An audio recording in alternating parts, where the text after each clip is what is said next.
Welcome to What's on Your Bookshelf with your hosts, Denise Russo and Samantha Powell. Hi, everyone. Welcome back again to another episode of What's on Your Bookshelf. My name is Denise Russo, and I'm here again today with Sam Powell, and we are walking through a book written by Pat Williams called Coach Wooden, The 7 Principles That Shaped His Life and Will Change Yours. This is a multi-part series for our podcast on this particular book. Last time we talked about the intro of the book, and today we are going to be talking about principle number 1, which is about being true to yourself. Sam, thanks for being here with us today. What has this chapter meant for you?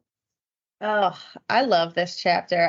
You and I were talking as we were prepping for this that I think we could talk for 8 hours just straight on, this chapter. And it's only, again, just a few pages long because it's not a very long book, but it is jam-packed with so many things. And, I mentioned at the end of our last podcast that, I've been on a journey of self-discovery, and this being true to yourself is everything, right? When it comes down to really figuring out your passion, potential, purpose, which I know is that's your thing and what lights you on fire.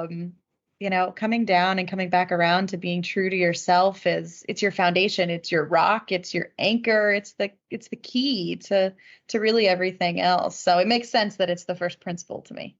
Yeah, I love talking about this with you today as well. And for those that are just new to listening, what we're talking about is that with School of Thoughts, which is sort of the beginning phases of what's on your bookshelf and some of the books that we're writing, and definitely about us talking about the books that we're reading, is these intersections of following our passions and lifting the lids on our potentials and really fulfilling our lives with purpose and for a purpose. And when we do these things, we do them by exploring what we're calling the principles of Ikigai, or finding the center of your purpose, which we talk about in some of our former episodes and also in some of the articles that I've written for Forbes. Those are doing things like exploring what we enjoy, things that we're good at, we're exploring things that we enjoy, that we're good at with people that we like to be around, and that we're doing things that make a difference.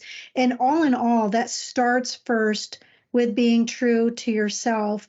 The book, this chapter, has broken it down in some really great ways. So I think today, Sam, we talked about wanting to break this down into 3 topics, which is really knowing yourself, being the best you can be, and really reaching toward your full potential. Yep.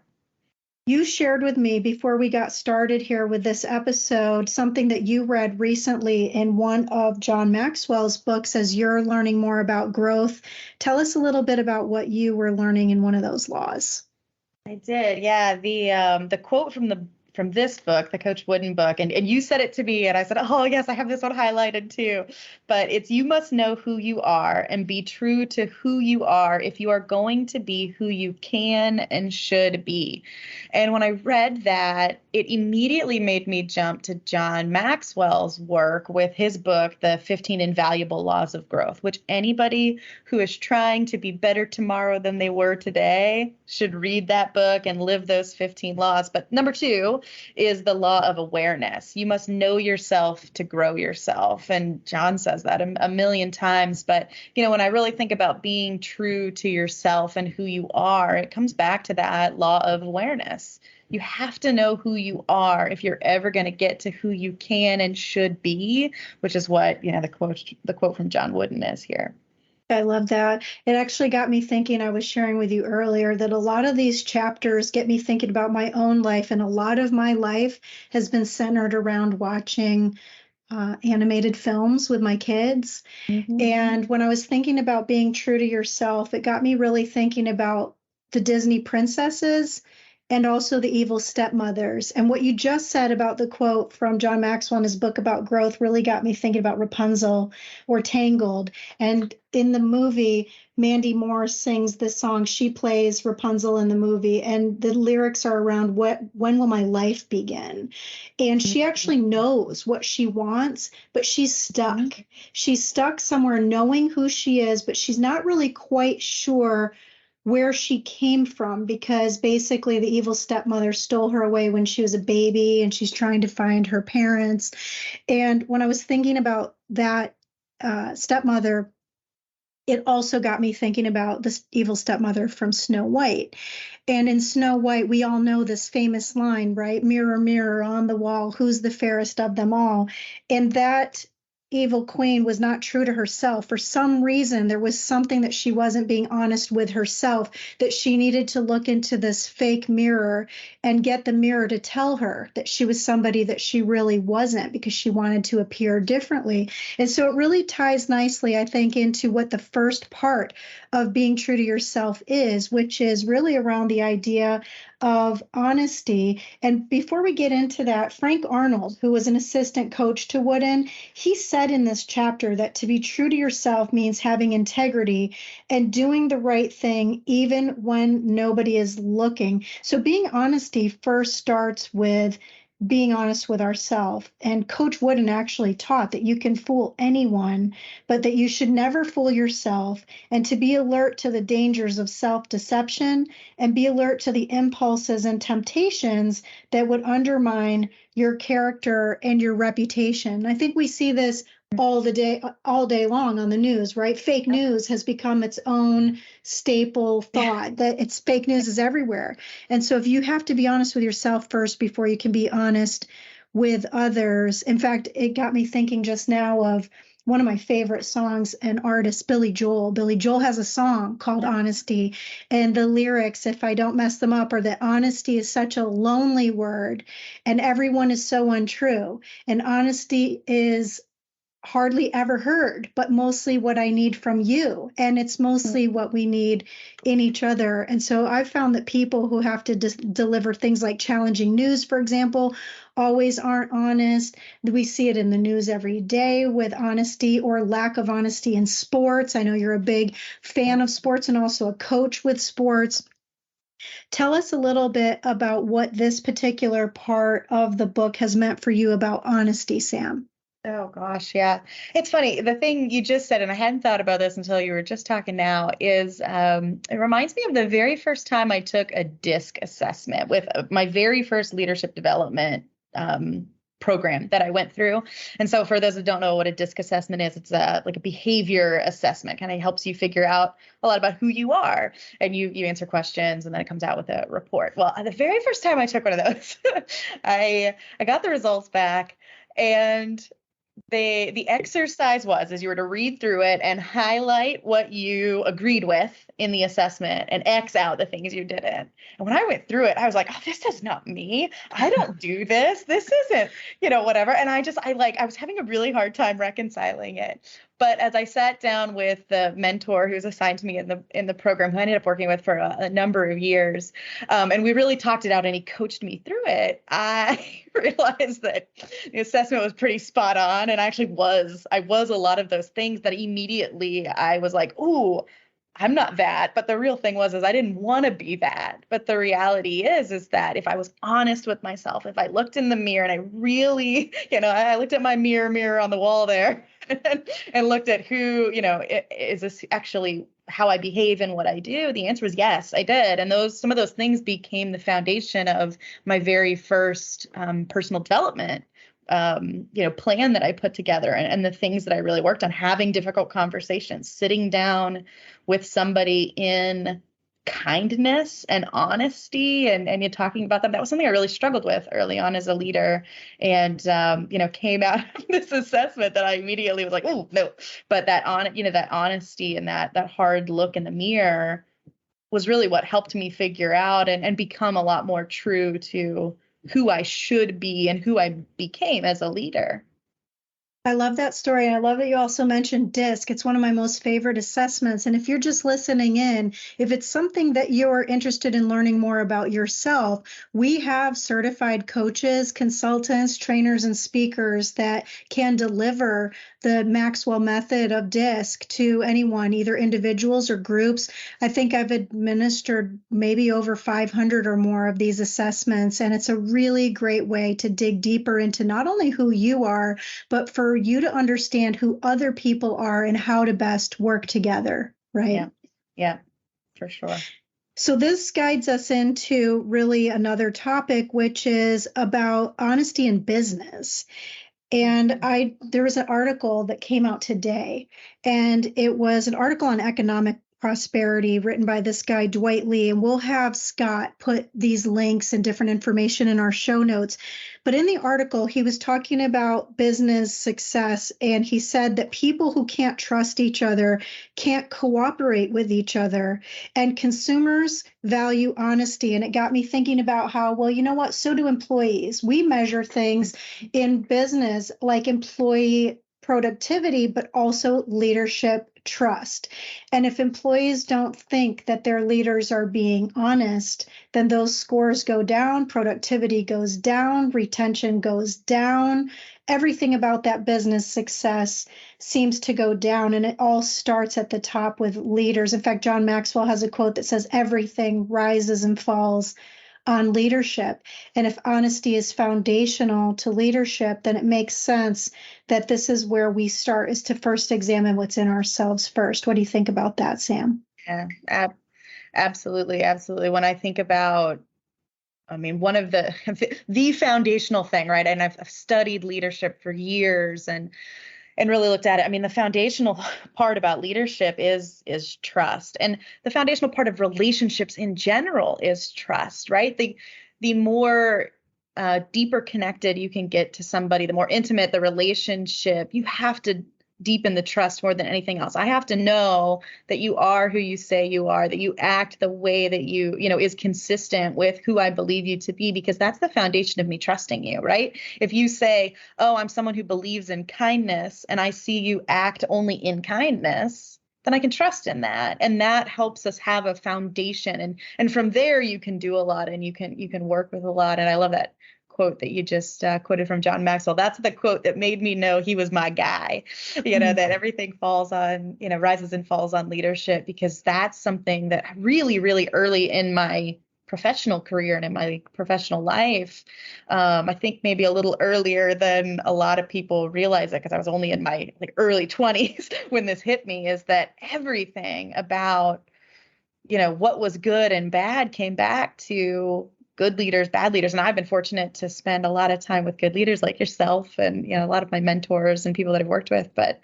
yeah, that foundational trust comes back to that consistency, and that, I'm being true to the core of who I am. And you see that displayed in my actions and in what I do, not just in what I say. Absolutely. I think for myself, the best lessons I've learned about leadership have come not only from great mentors and great leaders, but also ones that weren't good. Mm-hmm. And so we think even John Maxwell has a book called Sometimes You Win, Sometimes You Learn, but it's always in everything we're doing that we can learn how to be stronger, be better. Everything that we built in the leadership development programs that have been launched and deployed over the last, for me, about 18 years I've been in this industry, have been foundationally built upon not just how you can run a spreadsheet and show a PowerPoint, but who foundationally are you as a person.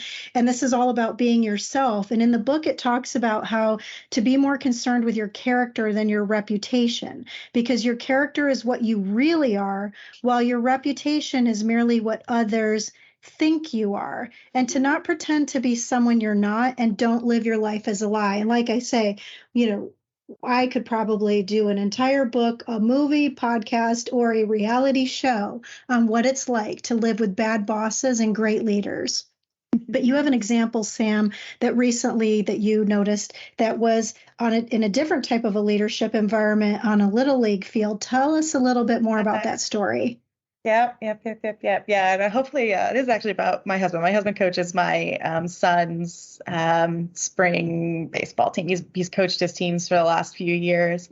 So hopefully he doesn't mind me talking about him, but it's all good stuff. So probably should be fine. But, my husband's coaching philosophy with Little League. Right. My son is contextually, he's 8, right? These are 8-year-olds. They're here to have fun. He wants to play with his friends, right? That kind of a thing. But my husband's coaching philosophy for Little League is really about teaching the kids, letting everybody play and letting them really learn all the different positions, try everything out, right? My husband prides himself in every kid on the team getting to play every single position. He actually tracks it in a spreadsheet to make sure that that happens, right? His actions line up with his character when it comes to coaching. He really moves everybody around. And even if this kid like probably shouldn't be playing shortstop, right? Because this is his first time ever playing baseball, and that's just such an active position. He's still going to put the kid there, right? He's going to teach him. He's going to grow him. He's going to help him play that position safely, because that's also one of his key fundamental philosophies is safety and fun here. And he does that. And, I watch him coach season over season. And there are times where that temptation sneaks in, that the book talks about of like, oh, I want to win this game, or, oh, we need to play to win here. But he still holds true to who he is. And this philosophy around, no, what I believe in is teaching the kids. What I believe in is giving them the opportunity to play every position on the field, to learn, because they're 8. And that's really what it's about. It's about them having fun. It's about them trying. It's about them learning. That's, fundamentally what he believes in, and being true to that. I watched in a game last night. I watched in a game last week. And it's just such a fun thing to me. And especially as I've been reading this book, the funny thing is the coach I'm thinking about is my husband, because we're watching it. He's not a professional coach. He's just a dad volunteering, right? So it's, it's neat to see that, and neat to see that, especially in somebody you respect and trust, and, things like that too. Oh, I love this story because you just made a comment that you said your husband's not a professional coach. He's just a volunteer doing something he loves. But I bet if you were able to go back in time and ask John Wooden how he would define himself, I have a feeling after having read this book that he would also say that he wasn't defined by being a coach. He would be defined by being a man that loved his family, had a strong faith, and cared about people.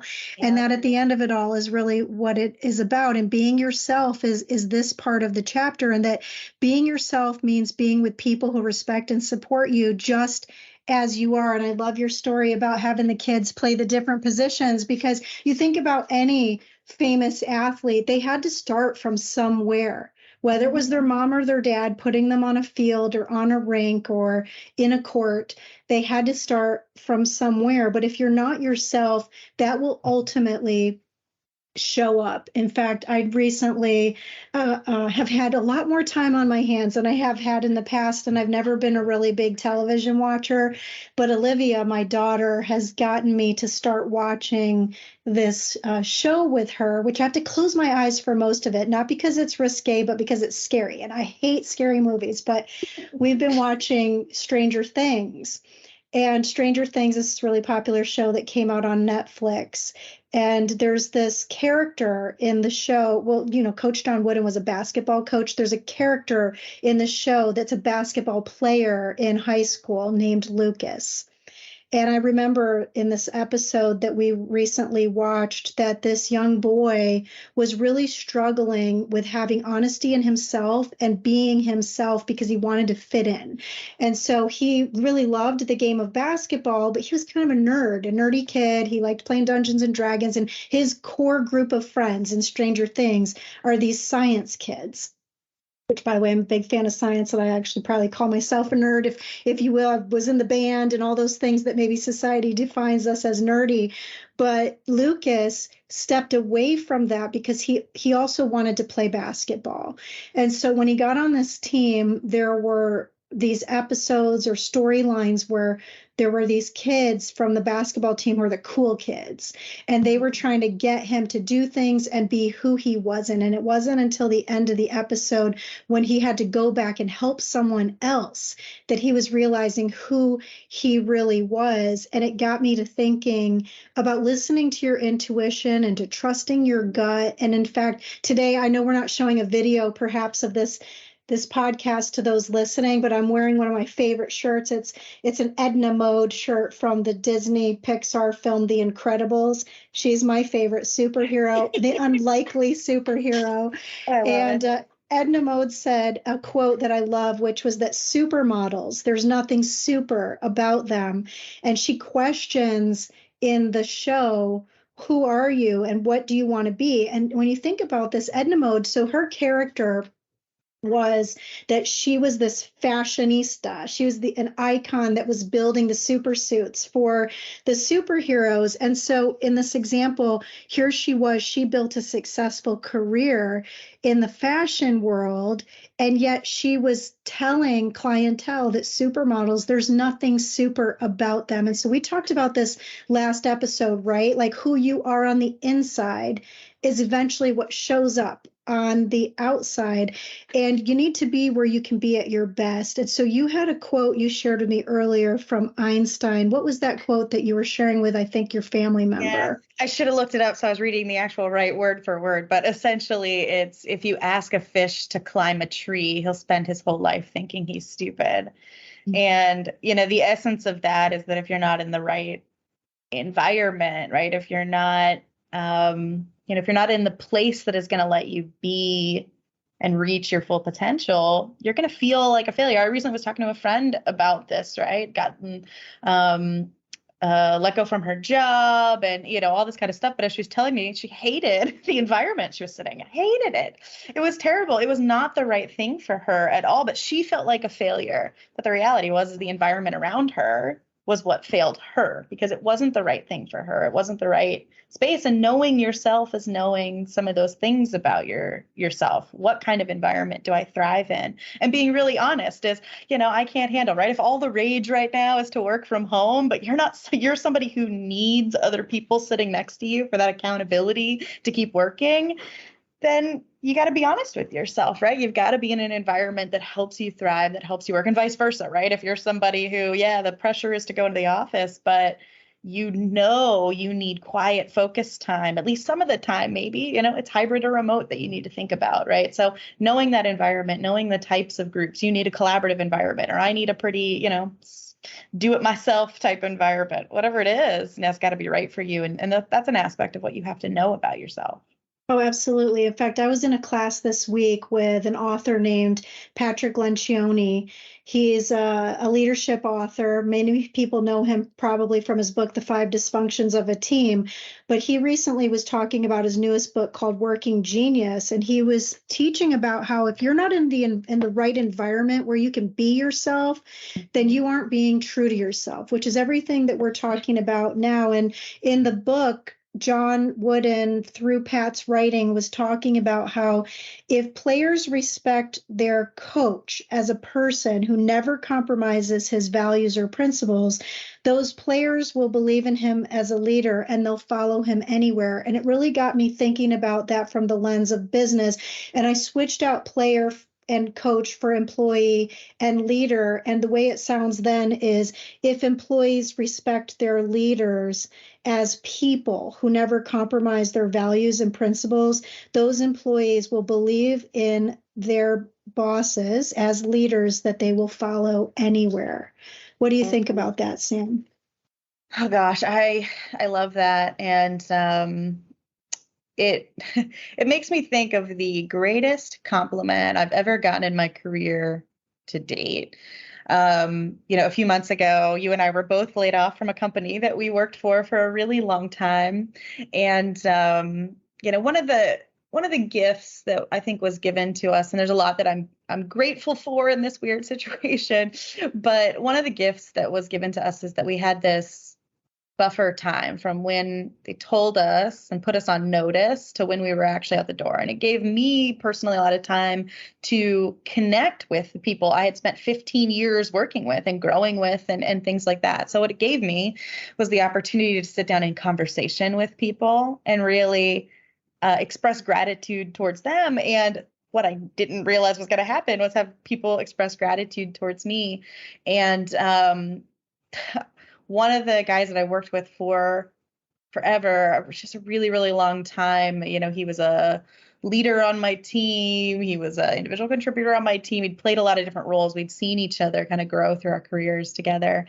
And as he and I were having our conversation, he said to me, he was like, Sam, let me know where you end up and what you end up doing. He's like, because you are one of the people I would blindly follow anywhere. And I just that to me, I was just speechless for a moment because that that's what you're talking about, right? Having somebody that you've worked with that closely be able to say, I trust you to that level, right? Like, I've seen your work. I believe in what you do. I know how you act. And to say, I would follow you anywhere.